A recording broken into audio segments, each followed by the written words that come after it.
এগৰাকী আশ্চৰ্য চিত্ৰশিল্পী যি চিত্ৰকলাৰ বিষয়ে অ আ ক খ শিকাই নাই কিন্তু আনুষ্ঠানিক শিক্ষা নোহোৱাকৈ অনন্য ৰূপত প্ৰাণ পাই উঠে বিভিন্ন শিল্প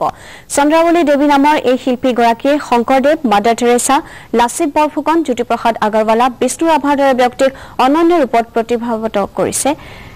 তেওঁৰ প্ৰতিভা সম্পৰ্কত চাওক এক বিশেষ ৰিপৰ্ট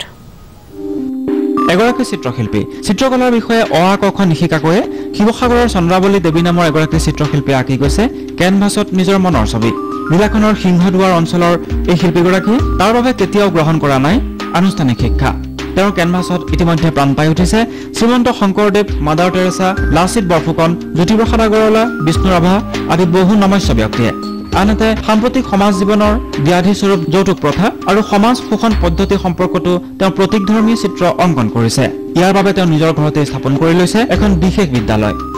বিপতি মোৰ এনেকুৱা মানে নিচা আছে মানে ভাল লাগে মোৰ মানে নামিয়ে কেতিয়াবা মোৰ পাছফালে মানে একদম ঠেলি দিলে মই গম নাপাওঁ মানে ছবি আঁকি থাকোঁতে একো নাজানো ইমানেই ভাল লাগে মই ক'ব নোৱাৰোঁ ছবি আঁকি জীৱনটোৱে মানে একদম মানে যিমানখিনি মানে শক্তি বয়সলৈ শক্তি থাকে সিমান দিনলৈকে মই ছবিটো আঁকি পিনি যাম বুলি ভাবিছোঁ মানে ছবি অঁকাটো পেছা নহয় এক নিচা হিচাপে বাছি লোৱা এগৰাকী মহিলা শিল্পীৰ অনন্য প্ৰতিভাক জিলাখনৰ সকলোৱে প্ৰশংসা কৰিছে আনহাতে বিভিন্ন প্ৰদৰ্শনীত স্থান লাভ কৰা চন্দ্ৰাৱলী দেৱীৰ শিল্পকৰ্ম আৰু অধিক বিকশিত কৰিবলৈ বিভিন্ন সংগঠন আগবাঢ়ি অহা উচিত বুলি তেওঁৰ গুণমুগ্ধসকলে প্ৰকাশ কৰিছে কেমেৰা পাৰ্চন হিমাংশু নেওগৰ সৈতে Atanu Bora news live Sivasagar bureau